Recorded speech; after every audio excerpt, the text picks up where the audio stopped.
Welcome to the Chasta and Huey podcast. It's like hanging out with your childhood buddies at a dive bar having a beer together.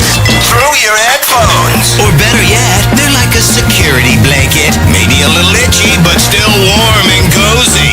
It's time for the show. Here's Chasta and Huey. Cheers. Cheers. Woo! Well, we were able to cheers together this weekend. We were hanging out on Friday night having some burr. We went and had sushi. We had a little bestie date. It was so much fun. It was fun. Dude, side note, we were sitting in that restaurant and I noticed the waitress that was like helping us she was kind of cute. I was like, oh, she was cute. When she came up to the table, you both kind of got giggly. I noticed that, and I meant to say something when we left. By the way, you had all kinds of ladies checking you out on Friday. Do you realize that? You were standing. Should I say this out loud? yeah, that's fine. That's fine. Yeah. So we're standing in the guild, and we're waiting on, I think, Local H to come on, and there's this girl standing right behind me, and you're to my left, and I turned around. Every time I turned around to say something to you, she was staring at you. So finally, I didn't want to make a big deal of it, but I just texted you. I'm like, bro. Chick is checking you out to your right. And so then I would just like look over and catch her looking at me a couple times. I didn't know what was going on. Like she was obsessively looking at. Did you ever end up talking to her? Because you were kind of behind me.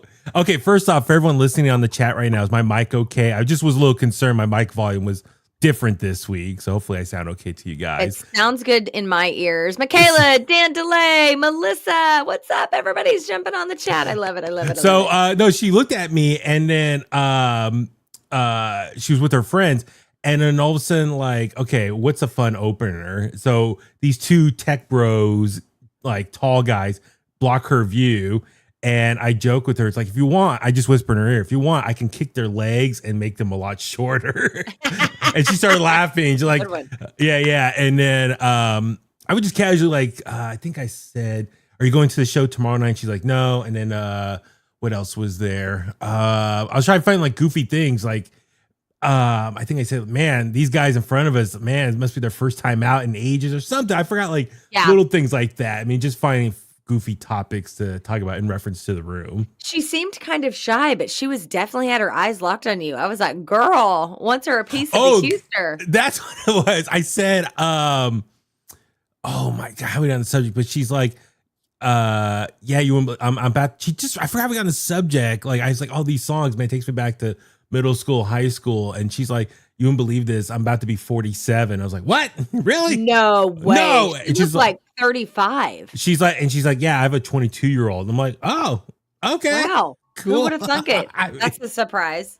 Yeah. So anyway, it was, and then I asked her name. She gave me her name. And then after Everclear was done, the three of us, you, Jay, and me, were starting to walk out. And I turned, she disappeared. And I was like, oh, I was gonna like just say, hey, great talking to you or something. But that's not to say goodbye. So it was a weird night, I will say. It was a bit distracting. There were four. Did we count four? It was four. We counted four. 4 people that hit the floor, like literally hit the decks throughout the Guild Theater. It was wild, and it started early. Like during Sponge, the first guy went down. There were ambulances coming out. What was that? People like from the 90s that haven't like done anything at all, and then they just went out and like did Molly or something. Like, or maybe they're big fans of Local H and were bound to the floor.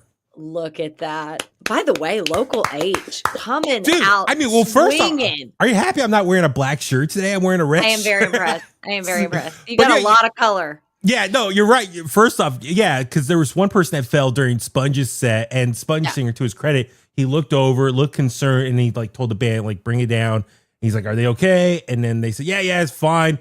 And they kept going. And then, can I just stop for you one second? He was such a pro. He literally, it was like as if somebody just turned down the volume for a minute. You can still hear the music and everybody's kind of playing. And he's right? Yeah. And he's looking, he's watching the guy who's literally on the floor. And then once he realized they were picking him up, it was like, right back. They never missed a beat. Sponge was phenomenal. That was impressive. But then you're right. Like the crowd, like it's Menlo Park. First off, the Guild Theater is beautiful. I love that venue. It is so nice. The venue is awesome. But yeah, the crowd that night was a lot of middle-aged people, but like upper class. So like tons of tech bros, guys with collared shirts, and like it looked like you're right. It was they probably drunk got as F, like Yeah. drunk AF or like more. they got the babysitter, them and the wife or whoever. It's like, we got the night off. We haven't had night off in forever. Let's go party. And you're right. There are probably a lot of people like, let's relive our 90s. Like that was They the weren't theme. ready. They mean, needed some training. Yes, but it's like probably hadn't drank or done drugs in forever. So yeah, it felt like amateur night in there. It But really you're right. did. Like local age, I think, yeah, another person fell down, and then like Everclear was like 2 more people. It's like, why are you people falling? Like, don't you know how to control yourself? Like, what the fuck is going on? Michaela just said she was at Cat Fest, by the way, over the weekend. Rock 100.5, The Cat, my very first radio station I ever worked for. They had Cat Fest, which is their version of Bone Bash. And she saw 3 people hit the ground while waiting in line for food. What the hell? I mean, People, seriously. hydrate, slow it down, take a beat. Pace yourselves. It is a marathon, not a sprint. Okay, calm down. Like here's the thing. Like as we get older in age, like maybe guys give that tip of like, yes, for me, if I'm gonna be out drinking, I definitely do a shot of Pepto-Bismol before I go out, just to coat the stomach, and then drink some water beforehand, and then pace yourself with the drinks, like maybe 1 an hour or so. It's just ridiculous. It's just some of these people, but the number of people falling down, and then these are like, didn't look like crazy people. These look like just regular, like tech bros who are just going out for the first. Your regular rock crowd. I'll tell you that much at all. Saturday night, it was a rock crowd. So Saturday in San Francisco. You ended up going back to August Hall, right? Yeah, it was like last minute. I was like, you know what? I really want to see Sponge again. So got in Saturday night, ran to Tony and his wife Rana outside. Also ran to Scott Proctor and Jarrett from Machine Head walking through. Awesome. Ran to Andrea and her boyfriend, stood with them most of the show. So yes, everyone we knew seemed to go Saturday night to the August Hall show. I missed the whole fam was out on Saturday. I know, me too. And then so Friday sorry, my best friend Jeff is on. I'm so excited. What's up, Jeff? Welcome to the program, bud. Oh my God, that's awesome. That makes my heart so happy. Tell us all the dirt on Chasta right now. Jeff literally knows all of my secrets. You have to understand, that's my best friend from like freshman in high school. So he knows where all the bodies are buried. Well, Jeff, keep your mouth shut. So how long you known Jeff? Since I went, oh God, are you gonna make me do that math? Like 30 years? Jeff. Okay. Oh no. Okay, no, this is perfect timing. No, because what I want to ask you real quick is like Art Alexakis, first off, incredible guy. It was amazing to talk to him in person at the meet and greet. Thank you, Everclear, for taking care of us. Talked to Scott Lucas from Local Age. I talked to him again on Saturday night. He's really cool. He had 2 shirts and I went to buy both of them. And he's like, I'm only going to charge you for one. And I was like, you sure? Oh, that's nice. Super nice. He's an interesting guy because he looks really mean, but he's a softie. Totally. And then he asked me which set was better.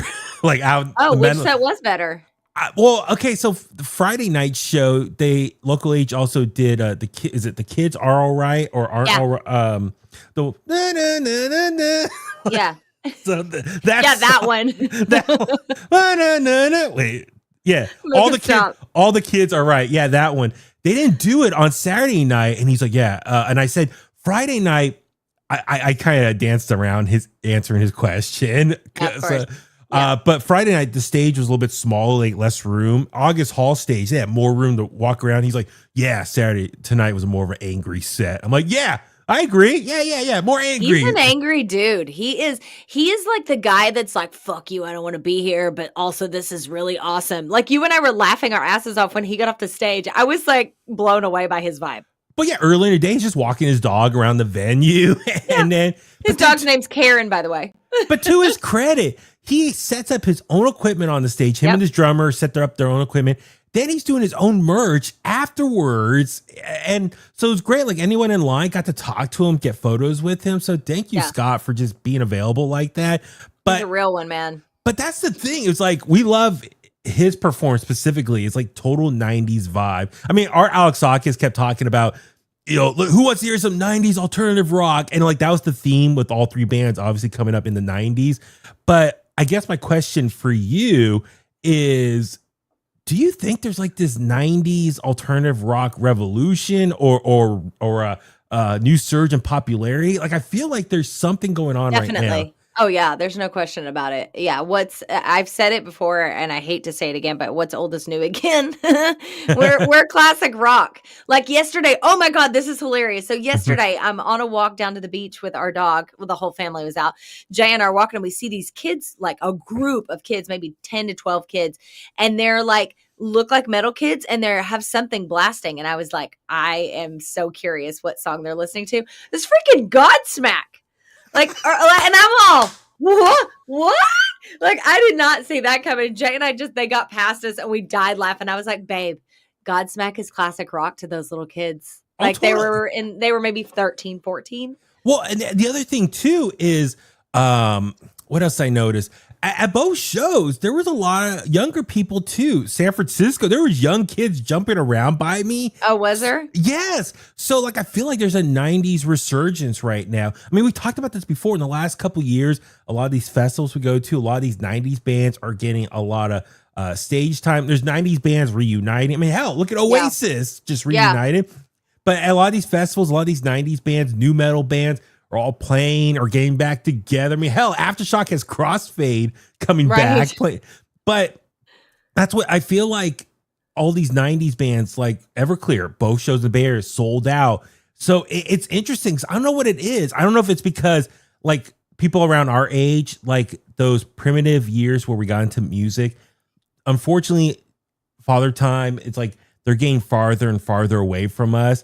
And so like we want to hold on to that, grasp that as long as we can. And but also I think with social media, like I don't know about you, but like on my Instagram feed, there's always so many like 90s nostalgia pages like existing. And it's like feeding me all this stuff, like obviously bands, music videos, live performances from the 90s, but also like old cartoons or TV show highlights or commercials of toys and other 90s products. Like I feel like every time I go on Instagram, it's like a reminder of how great the 90s were. So all this together, I feel like the 90s is the cool thing right now. Like it's nostalgia. People always reach to the past, especially when things are at their craziest, which we currently are in the world. Like there's a lot of crazy shit going on and it makes everyone feel very unsettled. So people look for comfort, and oftentimes comfort comes from your childhood. It comes from those formidable years. And so people reach back to the past to grab something that feels real to them. And I think a lot of that has to do with the 90s right now in that big chunk of age group. Michaela was at Cat Fest over the weekend seeing Bush, another great 90s band, and Michaela is 20 something years younger than me. So, it's 20,000 years younger than me. It feels like it. Stained Bush and Candlebox headlined Cat Fest. So there you go. Again, it's crazy to me. Yeah. So it's really cool right now. So I think like, I mean, we can say at The Bone, we're starting to play some more 90s stuff. So please tune into The Bone, hear that stuff. As of last week, by the way, we really are. We haven't like drawn a lot of attention to that. And probably won't. Like this is kind of an insider's conversation here. So if for the podcast peeps.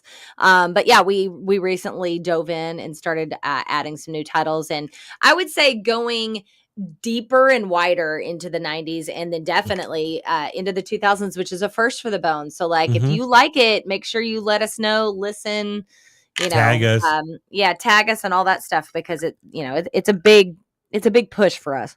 Yeah, I mean, so it's exciting times right now, because it's like I was texting, my best friend Foo Fighters Brian, like some clips from Local H, because he's the one who really got me into Local H back in the day. And so it's exciting. So I think like enjoy it while you can, because I think like those 90s bands, they're at that prime age right now. It's like they're a little bit older, a little more chiseled, but they're veterans. And so you maybe missed them or haven't seen them in a long time. Like for me, I haven't seen Local H before this weekend. So to see those songs live, hear those songs live, I think a lot of people just want to, feel nostalgia and feel like a kid again.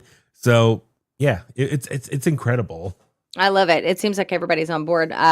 Melissa listens to 90s and 2000s metal. I'm not going to mention where you listen to it because we don't talk about them. You listen to it on The Bone now because that's what we're adding to the mix. So it's very fun to hear these types of bands pop up on The Bone. Like I will speak for Huey and I ourselves, like, and we're the ones doing all of this in behind the scenes. Like when you hear it on the air, you're like, oh, that's fun. Yeah, we haven't never played that song on The Bone. So it's exciting.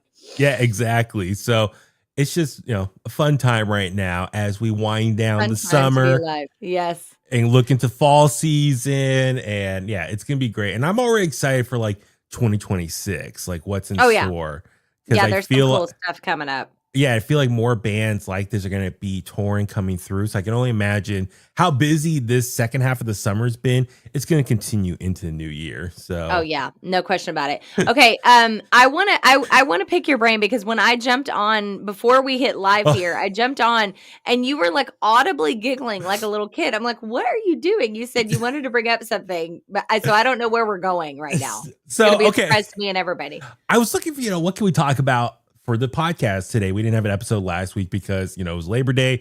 So today I was like, going through, my sites that I go through to find stuff to talk about. And I found this topic, this story, simple skills that make you seem much smarter than you are. Okay. Which I can use. I need that. I mean, for most situations I'm in, I'm like a wallflower and I try to figure out how can I blend in? How can I make myself sound cooler, more intelligent. So you're more intelligent than you give yourself credit for, and part of that is because you've been browbeat by a couple people your whole life. But I'm going to leave that right there. Yeah, exactly. That's a whole set of wounds to open up. But yeah, we won't go there. That's the therapy session. Michaela's saying, Michaela, are you taking notes? I'm taking notes too. I don't know what's coming at us. Here we go. So here's the thing. So if you want to make someone think you're basically a genius, here are a list of things you could do to, hey, fake it till you make it, baby, as I like to say. Big believer in that. Big believer. Okay, here's one. Speak calmly while everyone else is freaking out.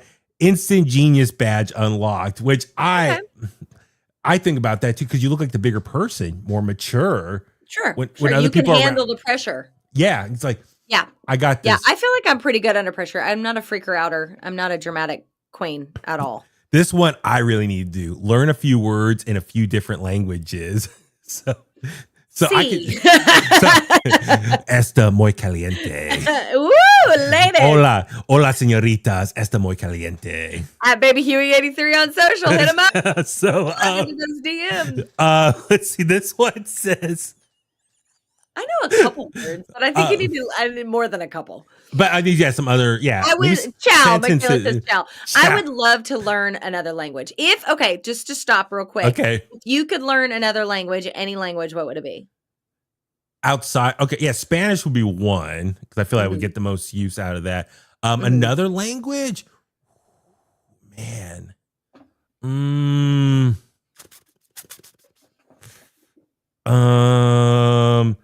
I don't know. For some reason, like Japanese is like on my head right now. I don't know why. Oh, okay. Yeah, Japanese. I had a friend who was Japanese in college, and he learned it because he had a crush on a Japanese girl. So he learned Japanese, and it got her. Was he a Weezer fan? Probably. If you know, you know. Know the song. If you know. Yes. No. He was a cool dude. What's another one? I mean, French. I don't know why French is popping in my. I mean, yeah, ciao. French is just French is a beautiful language in general. I've always wanted to learn Arabic, but I've heard like it's like the hardest language, especially for a girl from Southern Oklahoma. There's just some things that my mouth might not do. Hello, good morning. Maybe Portuguese because like Brazil or something like that. Yeah, I'm trying to think something That's different. In the Bay, Tagalog would be helpful. You could get a lot of use out of that. Oh yeah, totally. Yeah, Man, and Spanish. Spanish would be easy. Okay, all right. We'll put that on the list of things to do.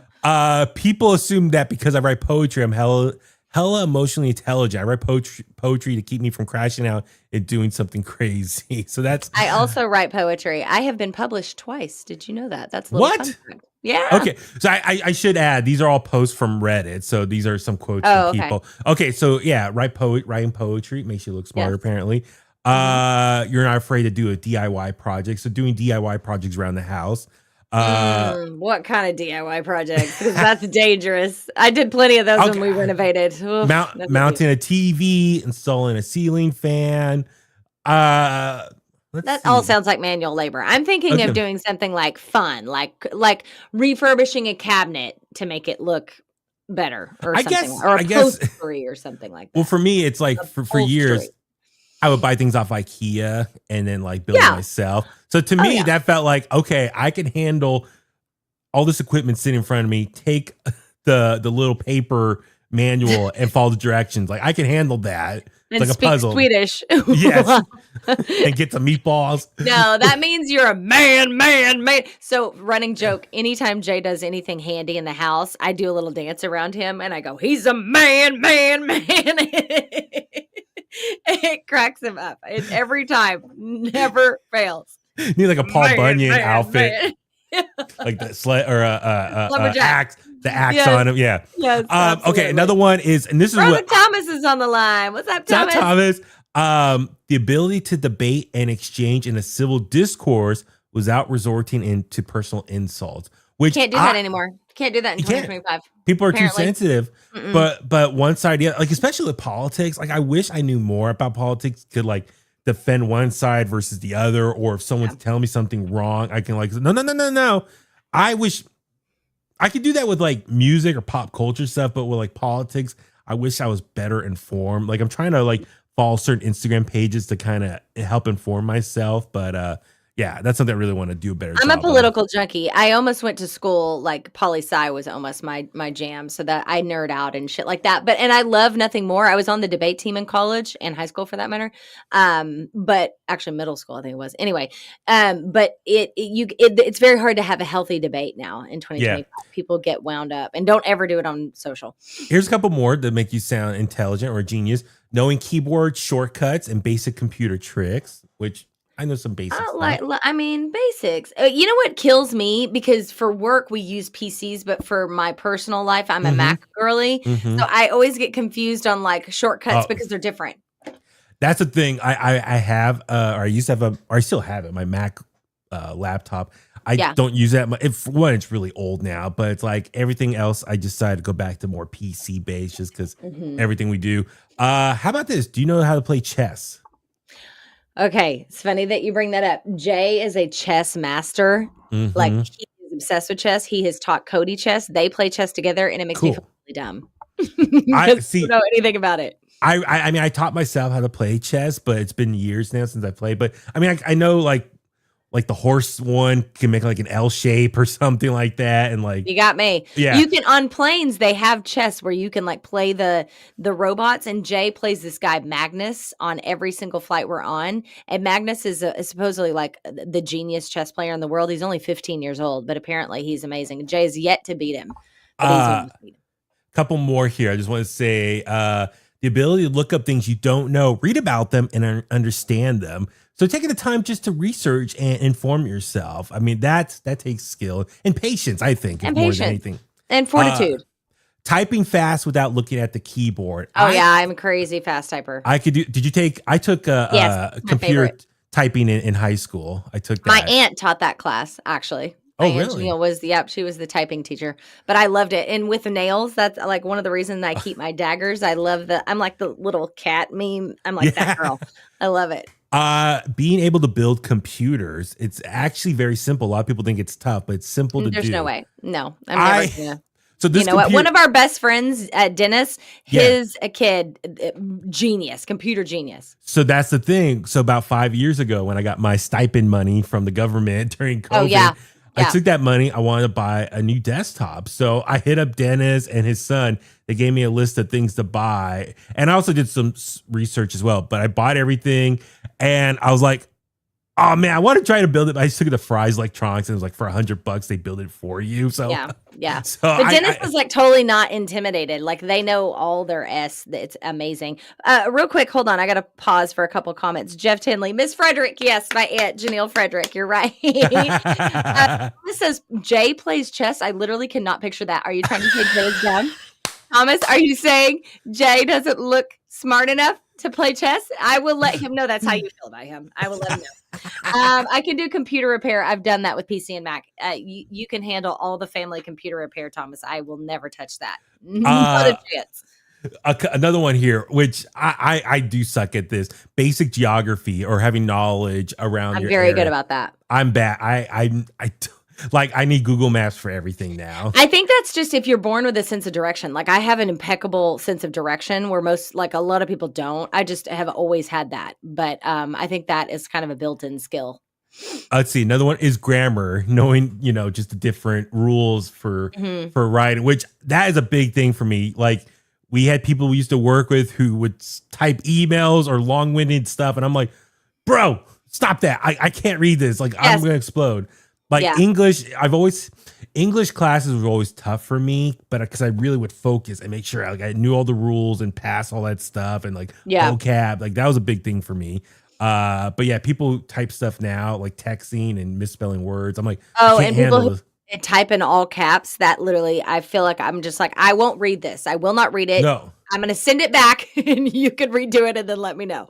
Oh, it drives me nuts. Thomas says Jay comes off as a goofball. I just don't see him sitting still long enough to play chess.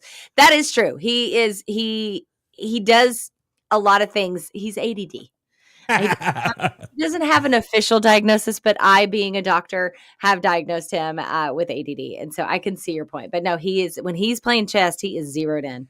This is one I think kind of easy for us because we work in radio, is keeping up with current events. We don't have a choice. Yeah, that's and it also says here going on in the finance world. I don't know much about the finance world. Like that is where I would love to learn, like stocks and like watching the market. My grandmother lived and died by the market. Like she knew all that stuff and would watch it every day. I don't know that much about it. I have a finance lady that I trust apparently with my life, and she does all that for me. A couple more: having good walk or good posture, which I need to work on. Like, crap. As you say that, I'm like, oh, I'm the worst. We've worked in radio forever. This is why when I'm doing Soundwaves TV, I have to be really like cognizant of sitting up because I don't think about it. Well, for Michaela me, says she's a freaking genius.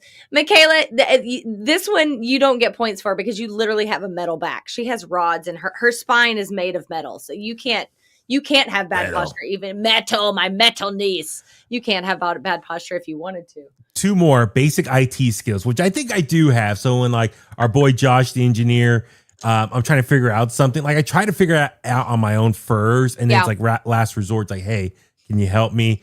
Walk me through it. And then I try to remember that so I can do it myself. For future. I feel like you can't work in radio as long as we have and not have basic IT skills. Like you have to be an engineer, partial engineer. This one I do think helps me out. It's having a good memory.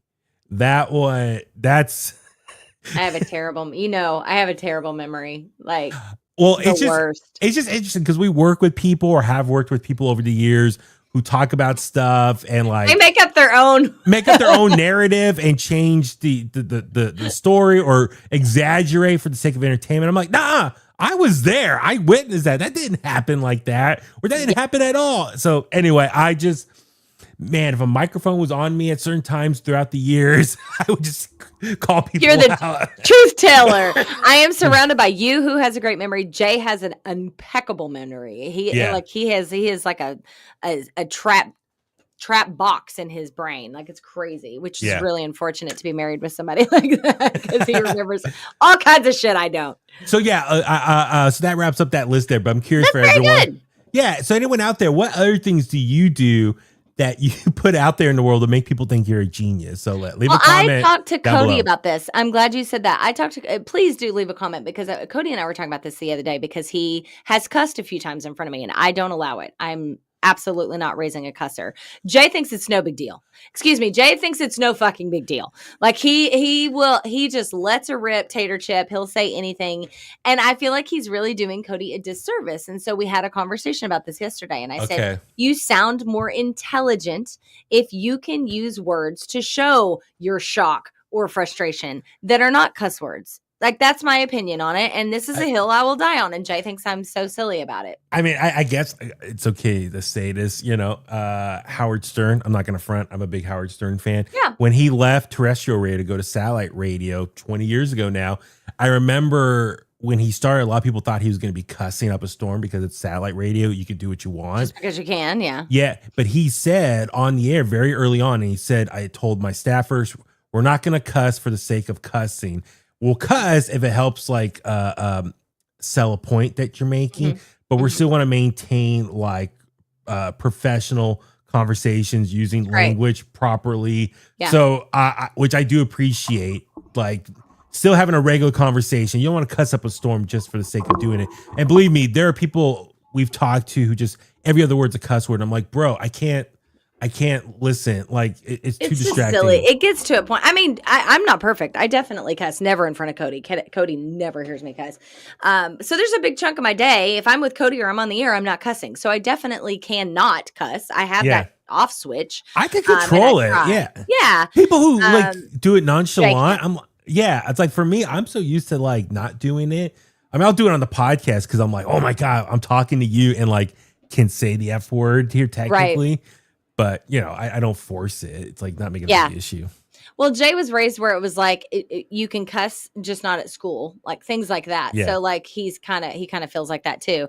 And I honestly don't think that he realizes even that he does it all that often. Like, you know what I mean? I just don't think he even hears it.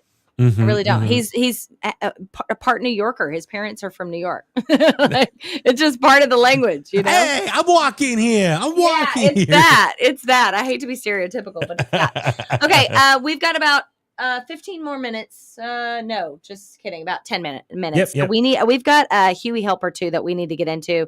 I saw these and I was like, oh, these are juicy. So if you've got trouble, we've got the cure for what ails ya. The Bay Area's bestie, Huey, is here with advice. It's Huey Help. All right. Here we go, Huey. So this is from Shea, Shea, Shea, not sure. She said, my boyfriend and I have been together for almost 30 years. For reference, her boyfriend is 31 and she's 27. Okay, so late 20s, early 30s here. Pivotal age to figure out what's next in your life. They've been together for almost 4 years.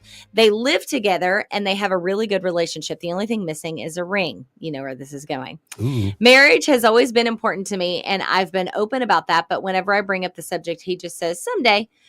I don't want to throw away a great relationship, but I also don't want to waste years waiting for something that may never happen. Some of my friends say I should give him an ultimatum, like propose within the year or we're done.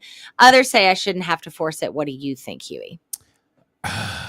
It's funny you bring this up, or we got this message, because like Foo Fighters Brian, one of my friends, him and his wife, they were together, God, what was it, 6-7 years?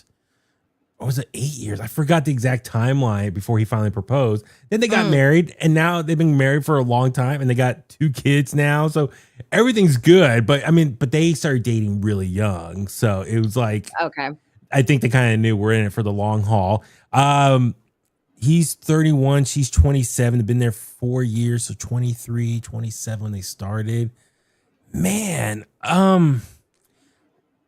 I don't want to speak for him, but I wonder if he's just worried if he's set in life or feels confident in himself to be able to provide for a wife and create a family and go to that next step. I just want, like, I'm not trying to defend him, but I wonder if that's where mentally he's at. It's like, okay, I'm 31. I mean, you and I'm a big proponent of saying, like, enjoy your 20s, do your 20s. I think it's like once you hit your 30s, that's where you really start thinking about like settling down or thinking about that next phase in your life. So for him, I think he's just now coming out of, I want to say his party years. I think that's just like enjoying a young life, being a youngster. But now your 30s, you're now enjoying or approaching that age. Like, okay, what do I do next? It sounds like he does have a good situation here. He's been here with someone for 4 years. Now, I would imagine they're in a good situation. They love each other, or they wouldn't be together for that long for nothing.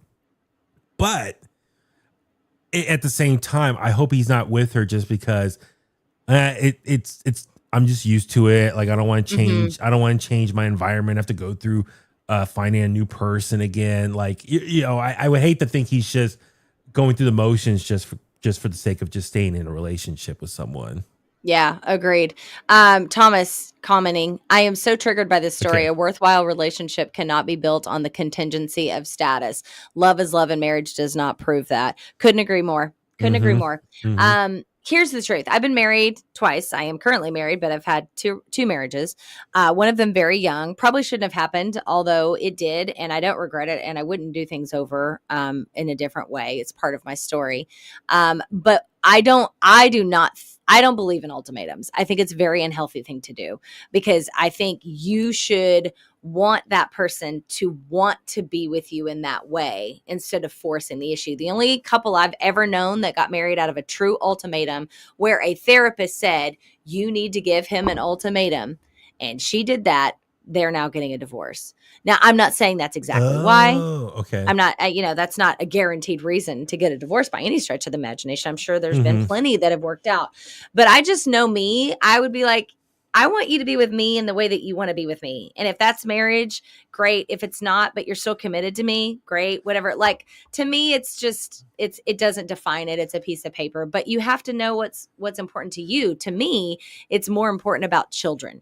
Do you really want children? Because there is, unfortunately, you cannot get away from the clock on that one. Like, if you want kids, you got to be cognizant of like your clock. You just don't have a choice. But at the same time, you don't need to be married to have children. But then again, I think being married kind of makes things a little bit easier. Like, I'm thinking of like health insurance and like school related stuff. People. Yeah. Who gets rights to people and things, like if something happens to your partner, are you going to be able to be with them there? And there are some pros and cons, and those are important conversations to have. But well, I've also been, I know some family friends who've been together for decades, these couples, never married. One couple I do know, family friends, they don't have any children, but they've been together for a long time and they seem happy. They live together, everything. So I don't know them well enough as far as Dave, or was there an ultimatum? I can ask another family member why did they never get married? But yeah, as far as I know, I mean, at this point, it's common law marriage at that point. Oh, yeah. Yeah. I just worry if you put an ultimatum on the other person, they're going to start having a grudge towards you. Like, you're forcing me to do something I'm not comfortable with.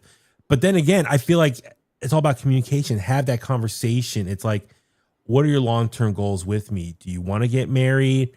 How long? I guess explain why you feel the need of having that marriage or having or that getting paper. engaged. Yeah. Like, explain it. And then if you both agree, then be like, okay, we'll do this at some point. I think if he's, like he said, if he has a good reason why he hasn't, he needs to explain himself too. Like, don't leave her hanging and thinking like, oh my God, what's going on here? I get it. She's only 27, but I know like for some women, having a kid is important. And I'm sure they have like that biological clock, thinking like, I have only so many years ahead of me before I can have a kid. And after you turn 35, you're considered a geriatric pregnancy. Yeah. I was 34 when I had Cody. I pushed it as far as I could. But Jay and I were always very, very, very clear in what we wanted. Now, granted, we had both been married before, so that does change things. When you come out of a marriage the first time, you go, okay, I'm going to do this a little different the second time around. And we were very, very honest with each other. But I think that's what it's all about. I will say this. I have to be careful because there's a lot of information in this story that is not mine to tell. But I had a dear friend who her number one and number two goals in life were to be a wife and to have children.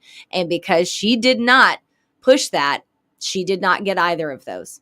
Gotcha. And she ended up passing away after being with a man who did not prioritize those things, knowing that that's what she wanted for 30 years. And it kills me to think about that she didn't get two of the most important things to her because her love for him was so important that she gave up what she wanted. And well, I'll stop right there. Yeah. Which in hindsight, I do admire that about that person. Yeah, that she's so selfless. Yeah, exactly. Yeah. So I guess, that's my main thing is like forcing an ultimatum. It creates a grudge and then creates tension. And I think subconsciously or whatnot, that other person's going to be like forever kind of be mad at them. And then the second things start going wrong, you'll be like, well, it wouldn't be like this if you didn't force me into this situation or something. I could feel like it'll be a crack, and then that crack will start expanding and it'll be like a bad domino effect after that. I think that's a very good point. I also think it's, maybe this is a little semantics, but I think it's all in the way you word things too. Like I, in essence, sort of accidentally gave Jay an ultimatum. It was not my intention at all, but I knew what I wanted. And I was very clear. I am not a casual dater. I just don't do it. It's not my style at all. And so it was like, go date all you want, get all that out of your system. I'm going to be over here doing my thing. If our paths cross again, fantastic. I would love to hear from you. But like, I'm not going to date a guy who's dating like 5 girls. It's just not for me. Well, And, yeah. and I was just being honest. It wasn't that he called me back in 15 minutes and all of a sudden we were dating, but that was a choice he made. Yeah. I was fine either direction it went, Well, in that situation, that was just for you guys to be like an official couple, right? Yeah. So it's like, are we going to S or get off the pot at this point? Right. So, So, I mean, I get that point where it's like, are you going to be committed to me? Mm-hmm. Like, let's make this official then. I get that. But at the same time, like marriage is such a big next step in someone's life. I mean, Thomas here brings up a great point. Let's see. What do you want from marriage that you aren't getting from our relationship now? If the answer is superficial, then it's going to be unhealthy to proceed with marriage. So very true. It's like if you're coming trying to in hot with the wisdom, Thomas. Yeah, absolutely. Thomas so help true. here. Yeah, I know, right? No, but it is true, and it is tricky. I think it's very tricky, but I think it comes down to communication.